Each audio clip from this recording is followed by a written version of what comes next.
Prophet জি, এই মাইকটি অনেক বড় সাক্ষ্য দিচ্ছে। এই মায়ের ছেলে 8 বছর ধরে কোর্ট কেসে জড়িয়েছিল। আপনার কাছ থেকে প্রার্থনা নেওয়াতে আপনি বলেছিলেন যে এই মায়ের ছেলে 2 মাসের মধ্যে কোর্ট কেস থেকে আজাদ হবে। তো এই মায়ের ছেলে সত্যি 2 মাসের মধ্যে কোর্ট কেস থেকে আজাদ হয়ে গেছে। হালেলুয়া। জয় মা সিকি, প্রভুকে জয় মা সিকি, প্রভুকে থ্যাংক ইউ, ধন্যবাদ মা, সবাইকে জয় মা সিকি। আমার ছেলে 8 বছর ধরে চলছিল কেস। একজন বিজনেস করছিল, তার সঙ্গে ফাঁসিয়ে দিয়েছে, মিথ্যে কথা বলে ফাঁসিয়ে দিয়ে 8 বছর ধরে চলছিল। আমি একজনকার কথা শুনে এখানে এসেছিলাম, রূপা মল্লিক আমার পাড়ায় থাকে, তো তুমি ওখানে চলো, তোমার ঠিক সমাধান হবে। আমি এসেছি এখানে, দিদিকে শীষ নিয়ে দিয়েছিলাম।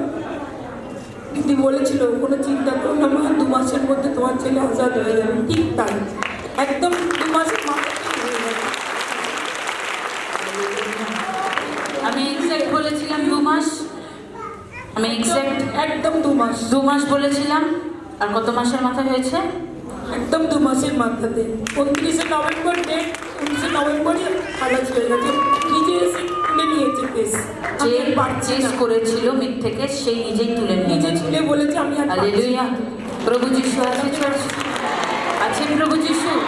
আমি একটা মিটিংয়ে বলেছিলাম, কেউ যদি তোমাকে ইম্পর্টেন্স না দেয়, আমার প্রভু যিশু আছে তোমাকে ইম্পর্টেন্স দেওয়ার জন্য। হালেলুয়া চলছে। আজকে যতই তুমি কেসে থাকো না কেন, বঞ্চিত আমার আজকে